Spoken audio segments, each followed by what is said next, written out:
Assisi is an amazing place in the province of Umbria in central Italy. Every pace on the cobblestones brings peace.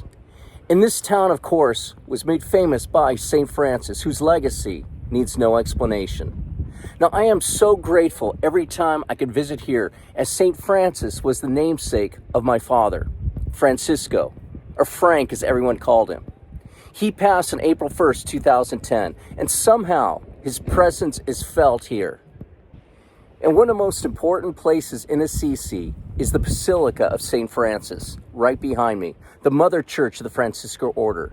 Visible for several miles, this stunning church has timeless frescoes by notable artists such as Giotto di Bondone, whose work is displayed mainly in the upper basilica.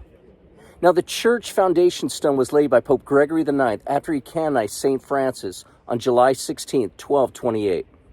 This area behind me was known as the Hill of Hell, as criminals were executed on this spot. Now it is called the Hill of Paradise, and it certainly is for me.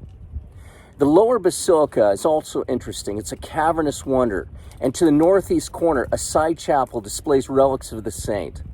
And among the notable documents belonging to St. Francis stands a reliquary that contains some blood from the stigmata he bore.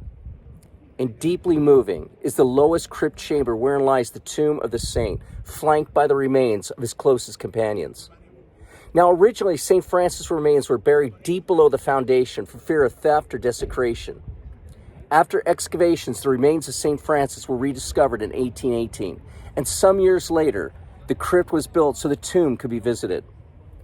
Now, it was the morning of September 26, 1997, two earthquakes hit this region, causing widespread devastation even upon the basilica behind me, especially the ceiling at the top floor. Yet the striking restoration of the frescoes is a testimony to Italian skill and resolve. Now, despite the ongoing flow of pilgrims, there is a lingering harmony throughout the basilica. In Assisi, St. Francis has left a tremendous legacy in life and in death.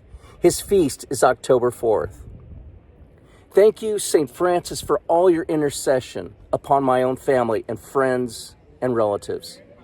And for my father, Francisco, Frank, who gave up so much for all of us. And for my three brothers, with whom all of us bear your great name. St. Francis, pray for us.